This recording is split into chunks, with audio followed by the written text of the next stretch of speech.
അയ്യോ.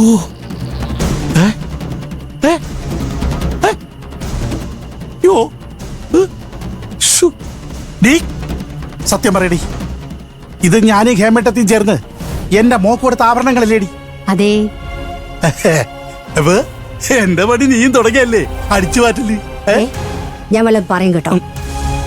എടി, നീ ഇത് എവിടെ നിന്ന് എടുത്തോ മര്യാദയ്ക്ക് അവിടെ തന്നെ തിരിച്ചു വെച്ചോ, ഇല്ലെങ്കിലേ ഞാൻ തന്നെ ഇതെന്റെ മോളുടെ കയ്യിൽ കൊണ്ട് ഏൽപ്പിക്കും. മനസ്സിലായോടി?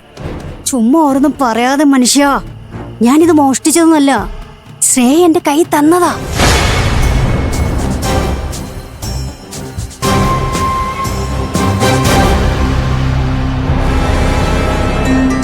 എന്ത്?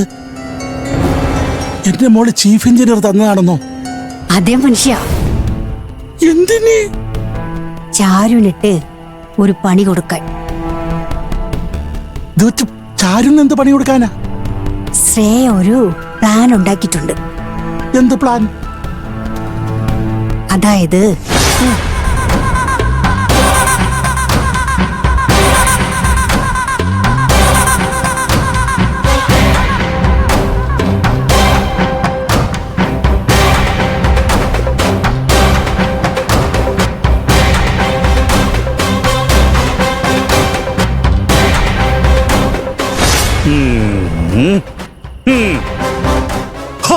എന്റെ ദത്തുപുത്രി അടിപൊളി പ്ലാൻ അല്ലേ ഉണ്ടാക്കിയിരിക്കുന്നത്. ആ തുണിക്കച്ചവടക്കാരിയുടെ മാനം പോവാൻ പറ്റിയ പ്ലാനാ. അതെ അതെ.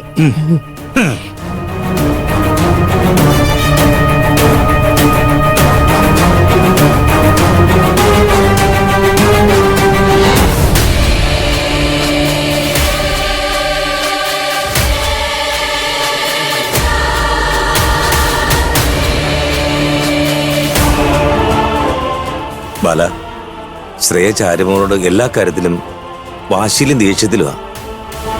ഇപ്പോഴേ എങ്ങനെയാണെങ്കിൽ കല്യാണം നടന്ന വീടിനുണ്ടാവുമല്ലോ.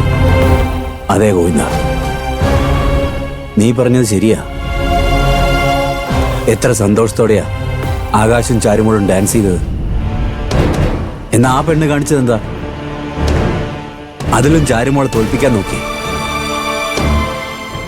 കല്യാണം നടന്നാലുണ്ടാവുന്ന ഭവിഷ്യത്തുകളുടെയൊക്കെ മുന്നോടിയായത്. ആകാശം ചാരുമോളും സന്തോഷത്തോടെ ജീവിക്കുന്ന വീടാ അത്. അതൊക്കെ ഇല്ലാതാവുമെന്ന പേടി.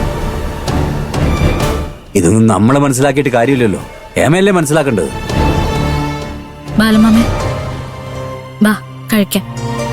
വേണ്ട മക്കളെ, എനിക്ക് വിശപ്പില്ല. നിങ്ങൾ പോയി കഴിച്ചിട്ട് വാ. ശ്രേയ എന്നോട് കാണിച്ചതിലുള്ള ദേഷ്യമാണോ?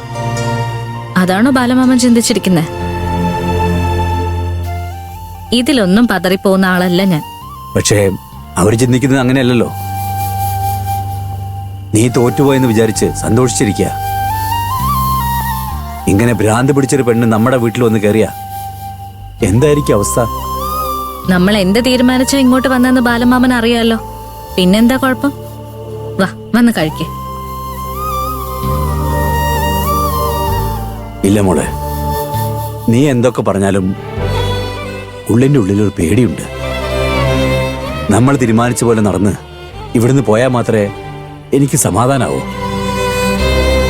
അതുവരെ എനിക്ക് പച്ചവെള്ളം പോലെ ഇറങ്ങില്ല.